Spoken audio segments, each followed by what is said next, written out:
Hey guys, Christy here. So I went ahead and I set up my regular studio that I always do behind me with like the lights, and I sit in the little chair and everything. And then I just decided that I wanted to stand up. I wanted to do something different.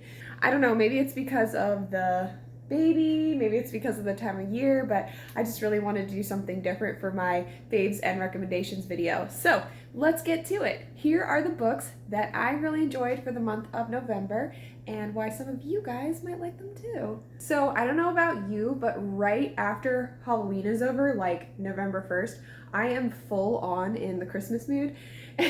I mean, Thanksgiving is nice and all, but you know, it's just not Christmas. So I love putting out decorations, starting to read books that are holiday themed, like literally November 1st. So the first one that I picked up was Apple Cider Slaying, which is one I've heard so much about. I think I've probably heard half a dozen booktubers recommend this book. So it's been sitting on my shelf for many months now, just waiting for this season, and it was so good. It was so fun. It was just all about fall, and then it went into Christmas, apples, like everything nice that you could think of about fall was in this book. And the mystery was so good. The whole time she's trying to figure out who killed this lady that ended up dead on her grandmother's property. And her grandmother is being accused of being the one to do it, and this girl has to make the sheriff and everyone realize that it was in fact not her grandmother, someone else. And it's a wild ride. I did not have any idea who it was going to be until the very end. It was great because there was a little bit of romance in it too, and it's a series, so the romance is definitely going to continue. Another thing that I really liked about it is that this girl wants to start her own apple cider shop, like kind of like a coffee shop, but like with apple cider. And so it just had so many feel-good fall holiday vibes about it. If you like cozy mysteries, if you like fall, Christmas, all the things in between, I definitely recommend this book. Next, I read The Holiday Swap, which is a clean contemporary romance.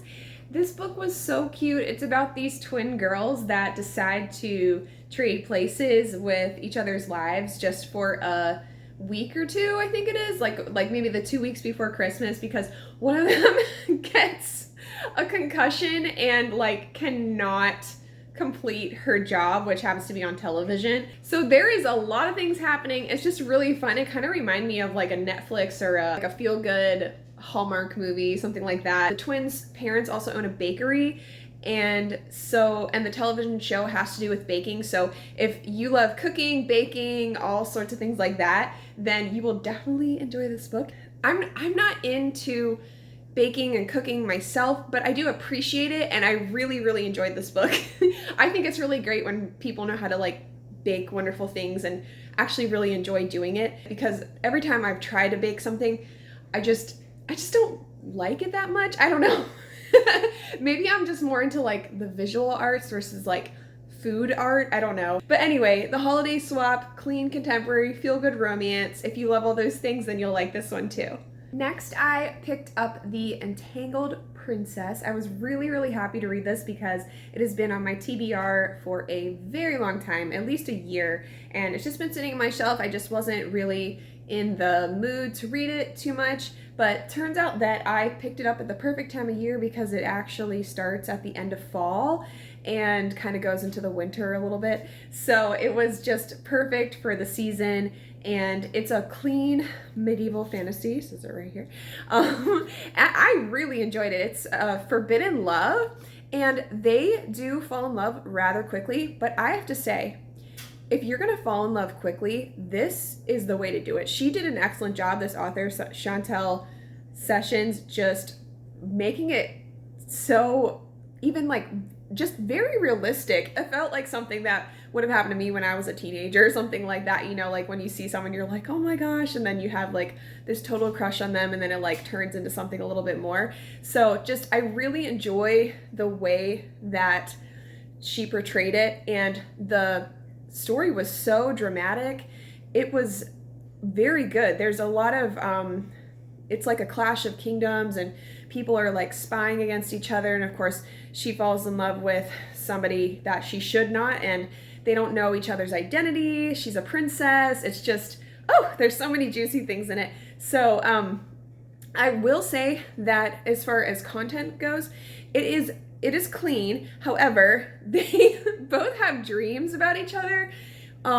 And in the book, that is very relevant because dreams really meant something, like in their culture, that it was kind of like a vision, like maybe something that could actually happen. So they both had a dream about each other that they were like married, but they did kind of walk right up to the edge and then just kind of stopped there as far as cleanness goes. So nothing happened, nothing was described on page, but I was like, oh, okay, whew, we're stopping. Okay, good. So, and it was kind of interesting because it was a dream, so it wasn't happening in real life, but it was still kind of like, I could see why if you need like squeaky clean, then that part might bother you a little bit.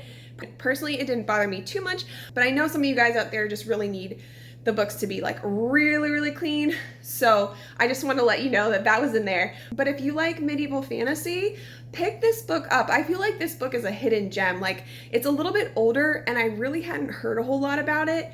I'm not even sure why I got it, probably because the cover is just gorgeous. But I'm so glad I did. It was wonderful. It was really, really wonderful. And hopefully some of you guys will like it too.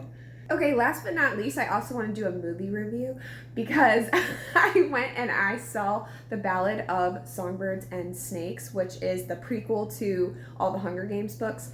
Now, I actually did not read the book first. I know, I just went and saw the movie, but I did that with the Hunger Games movies too. I like went and saw the movie first, and then I saw the first movie, and then I went and I read through all the books, and then later on the other movies came out. Anyway, the reason I did not read the book first is because I heard so many like very mixed reviews. I don't think I actually ever heard a really positive review about the book.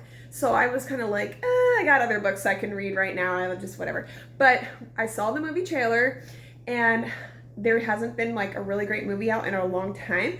And so I was like, I told my husband, I was like, okay, let's go see it. Let's just go see it. So we went and saw it, and personally, I really, really enjoyed the movie. Don't worry, this is spoiler free. So I'm just going to talk about some of my thoughts surrounding the movie. I was trying to think of exactly why I liked this movie so much because overall, the story was not really like a happy story. Like, it wasn't like a tragic story or sad, like it didn't make me want to cry, but it wasn't really like happy either.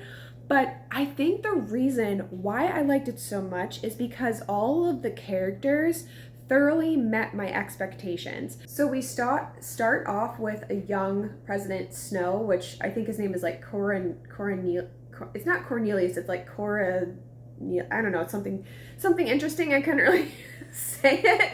I think it showed that this guy actually had a heart, and there was a little bit of a romance, and he made some really good decisions, but it just kind of showed how over time in the world he lived in, he started to make some really, really bad decisions.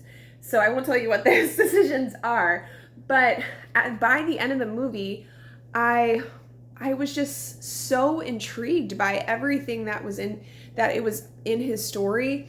And at the end, it was like, I got it. I understand that. It was that moment of understanding. Like, I understand why he is the way he is, why he became the person that we saw in the modern era with like Katniss and everything. So I think it totally like met my expectations. I love movies that show connections to things. There were so many things that explained why things were the way they were in the Hunger Games books and movies.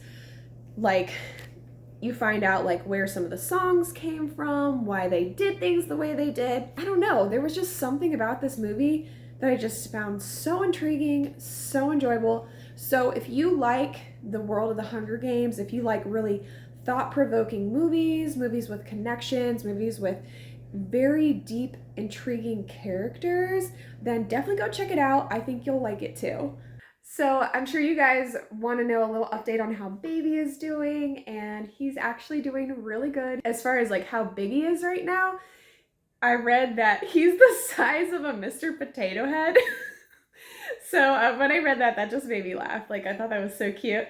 So he's still pretty tiny. He's like only 1.5 pounds right now. I was told by the doctor that based on where my placenta is, that I wouldn't be able to feel him move as quickly as other ladies. So I would say maybe in the past couple weeks, I've finally been able to feel him kicking around in there, and he is quite an active little guy, and I'm kind of worried about what he's gonna be like when he's a toddler, but but it actually makes me really happy. Like whenever I feel him kicking and moving around, it's just the coolest feeling. It makes me really, really happy.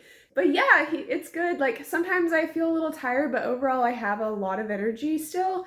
So I've been doing well. I'm just really gearing up for the holiday season. Just really excited about everything that's to come. We're planning a baby shower, which is gonna be just a couple days before Christmas because that's when my family really want to do it because all my sisters are spread out all around the country. I've got two sisters in California, one sister in Tennessee, one sister in Northern Maryland, and I live in North Carolina.